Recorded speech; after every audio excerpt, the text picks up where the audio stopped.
आज हम जो है दैनिक जागरण का न्यूज़पेपर शुरू करेंगे और वो बहुत कंसाइज वे में रहेगा, बहुत समरी रहेगा, क्योंकि दैनिक जागरण में बहुत सारे न्यूज़ रहते हैं, कुछ काम के होते हैं, कुछ काम के नहीं होते हैं। तो हम चाहेंगे इन सारे चीज़ों का एक कंसाइज समरी वे में लेकर चले चीज़ों, बहुत ज़्यादा इन पर डिस्कशन करने की ज़रूरत नहीं है। ठीक है, कभी हम बाद में मैगजीन का करंट अफेयर डिस्कशन करेंगे तो वो सारा चीज़ों उसमें रह सकेगी सारी चीज़ें। हम 13 जून 2026 का देख रहे हैं दैनिक जागरण।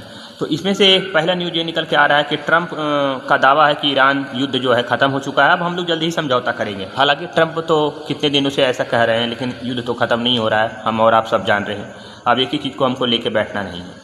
दूसरा बात यह है कि वीडियो बनाने के लिए जो है भारत सरकार ने लाया है एक बहुत अच्छा AI मॉडल, जो चीन से 27 गुना सस्ता होगा।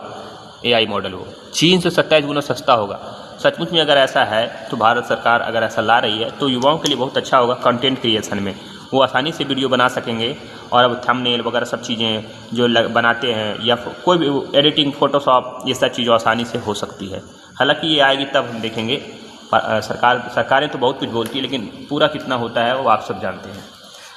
आगे है आर्थिक सशक्तिकरण की बात है। आर्थिक सशक्तिकरण बात बोले हैं कि प्रभावी आर्थिक सशक्तिकरण का प्रभावी माध्यम है PM स्वनिधि योजना। PM स्वनिधि योजना आप लोग सब जानते हैं कि प्रधानमंत्री स्ट्रीट वेंडर्स आत्मनिर्भर निधि है ये। इसमें से ये है कि रेहड़ी पट्टी पर जो रेहड़ी पटरी पर फुटपाथ पर जो दुकान लगा रहे, ठेला लगा रहे हैं या तो कुछ और चीज़ बेच रहे हैं, तो उनको भारत सरकार किस तरह से लोन दे रही है, पैसा दे रही है ताकि वो अपना कुछ कर सके। या चाय बेच रहे हैं फुटपाथ पर या कोई भी, या कपड़े बेच रहे हैं, तो सरकार उनको पैसा लोन्स दे रही है ताकि वो अपना नया बिजनेस कुछ कर सके, कुछ काम कर सके।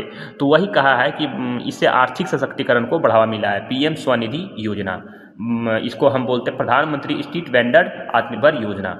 ठीक है, स्ट्रीट वेंडर वालों के लिए था ये चीज़ें, तो इनको हमको ध्यान में रखना है। सरकारें ने कहा कि इससे सशक्तिकरण को बढ़ावा मिल रहा है, इतना लोन दिया दे चुका है, और बस इतना हमको ध्यान में रखना है, इससे ज़्यादा और नहीं। अगली न्यूज़ यही निकल के आ रही है कि यूरिया के दाम में जो है भारी गिरावट आई है, तो भारत सरकार को राहत का है। हाँ, राहत है, क्योंकि हमारे यहाँ खेती का समय आ रहा है, तो उसमें देखा जाए यूरिया का अगर होगा सस्ता में तो किसानों को राहत मिलेगी। हालांकि ये कितना मिलेगी वो आने वाला समय दिखाएगा। आगे भारत और बांग्लादेश के बीच में जो है घुसपैठ को लेकर के एक शांति वार्ता हुई है, लेकिन वो विदेश मंत्री वाली नहीं है, वो प्रधानमंत्री वाली नहीं है, DG स्तर का वार्ता हुआ है। DG स्तर का वार्ता हुआ है और इसमें बताया गया कि जमात इस्लामी जो उस वक्त वहाँ का बहुत खूंखार आतंकवादी संगठन, या तो कह सकते हैं वो अलगावादी संगठन, या तो फिर एक कहें तो कट्टरपंथ समूह है, वो उस पर बैन लगाने की बात कही है। तो दोनों देशों के बीच में, भारत और बांग्लादेश में, अच्छा हो कि दोनों देशों के बीच में समझौता हो, इस तरह का विचार वार्ता हो, लेकिन पता नहीं बाद में फिर चीज़ें सब बिगड़ जाती है। अगला न्यूज़ ये है कि राज्यों की साझेदारी से भारत जो है वो भारत का जो है मजबूत होगा। उसका क्या बोलते हैं, vocational training ecosystem. Vocational training ecosystem आप समझते हैं, युवाओं को इंटर्नशिप प्रोग्राम या तो फिर उनको ट्रेनिंग देना स्किल डेवलपमेंट का, या कोई काम का, कोई भी चीज़ें का स्किल डेवलपमेंट। क्योंकि आज टेक्नोलॉजी का ज़माना है, तो हमें ट्रेडिशनल ढंग से जो काम कर रहे हैं उससे हमें बहुत ज़्यादा आगे नहीं बढ़ सकते। इसलिए हमको अगर ट्रेनिंग देंगे बहुत सारी स्किल्स का तो आगे बढ़ेंगे। तो इसलिए कहा है कि राज्यों अगर हेल्प करेगी, जो केंद्र सरकार का मुहिम चल रहा है, तो इससे बच्चों को जो वोकेशनल ट्रेनिंग दिया जा रहा है उसका इकोसिस्टम बेहतर तैयार हो सकता है और बच्चे अधिक से अधिक इससे लाभान्वित होंगे। लेकिन इस तरह से आरोप प्रतिरोप अगर होगी तो पता नहीं कितना होगा, आई डोंट नो। अगला न्यूज़ ये है कि अमेरिका और ईरान के बीच में वार्ता हो रहा है। अब वार्ता होगा, क्या निकल के आएगा तो देखेंगे। इतने दिनों से तो वार्ता हो रही है, लेकिन कुछ हुआ नहीं अभी तक। अगला न्यूज़ ये है कि समुद्री गहराई में मिला आपका व्हेलों का एक कब्रिस्तान। व्हेल का एक कब्रिस्तान मिला, व्हेल जो मछली है उसका एक कब्रिस्तान मिला है। तो एक कब्रिस्तान मिला है और उसमें से वो जो मिला है वो हिंद महासागर में मिला है। बस ये हमको ध्यान में रखना है, इस पर बहुत ज़्यादा घुस के PhD नहीं करना हमको। आगे जो है उद्योग के कचरे से पोटास खाद बनाने का तकनीक जो है विकसित किया गया है। हालांकि ये कौन है, तो ये तमिलनाडु राज्य है। तमिलनाडु राज्य इस पर पायलट प्रोजेक्ट पर काम कर रही है। बहुत अच्छा होगा पर्यावरण के लिए, बहुत सारी गंदगी दूर होगी और बहुत सारे सरकार को बेनिफिट भी मिलेंगे। ठीक है, तो इस तरह पर्यावरण के लिए बहुत अच्छा इनिशिएटिव है, लेकिन कितना सक्सेसफुल होगा वो समय आने वाला बताएगा। तो ये बहुत न्यूज़ अच्छा है, हमें करंट कंटेंट के रूप में इसे रखने का ज़रूरत है।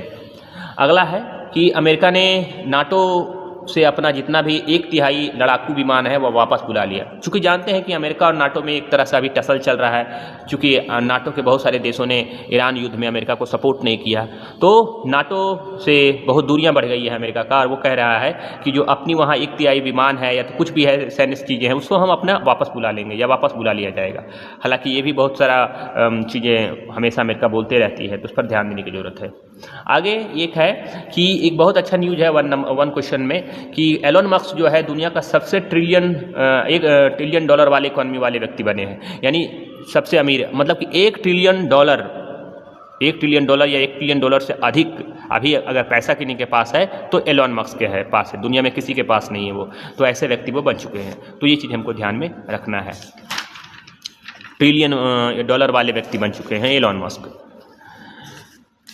आगे एक न्यूज़ और कुछ न्यूज़ हम लोग देख लेते हैं जल्दी फट से, उसके बाद हम ये चीज़ बंद करेंगे। एक है प्रोजेक्ट कुशा। प्रोजेक्ट कुशा जो है वो वायु रक्षा प्रणाली है, प्रोजेक्ट कुशा, और इसको जो है रक्षा मंत्रालय लेकर आया है। राजनाथ सिंह इस पर बहुत ज़्यादा कमेंट किए हैं कि इससे बहुत अच्छा होगा, सुरक्षा के लिए आप बहुत बढ़ावा देगा प्रोजेक्ट कुशा, लेकिन देखा जाए कि इतना देगा वो आगे देखा जाएगा। हालांकि इतना हमको खाली जानकारी में रखना, प्रोजेक्ट कुशा जो है वायु रक्षा प्रणाली है ये। आगे है विश्व का सबसे ऊंचा डाकघर जो है हिमाचल प्रदेश में है, लाहौल स्पीति जिले में है। अभी ये न्यूज़ में चर्चा में है, बस इसे हमें ध्यान में रखना है। कभी भी एक नंबर में क्वेश्चन ही निकाल सकता है कि विश्व का सबसे ऊंचा डाकघर हिमाचल के लाहौल स्पीति में है। अच्छा, एक न्यूज़ और भी है, खाद्य व्यवसायों को पैकेजिंग के लिए जो है धातु का पिन और तारों का उपयोग करने पर बंद करने का निर्देश दिया गया है। कौन दिया? फसाई दिया। फसाई एक डिपार्टमेंट है या भारत सरकार का संस्था है या इंस्टीट्यूशन है जो खाद्य वगैरह संस्थाओं को जांच करता है, उनके स्टैंडर्ड उनके मानक को जांच करता है।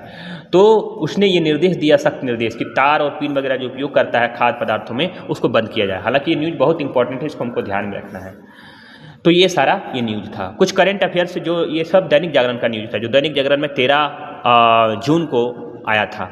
हालांकि कुछ चीज़ें और भी है लेकिन कुछ काम का मुझे लगा नहीं, तो ये सारा चीज़ें था। Thank you.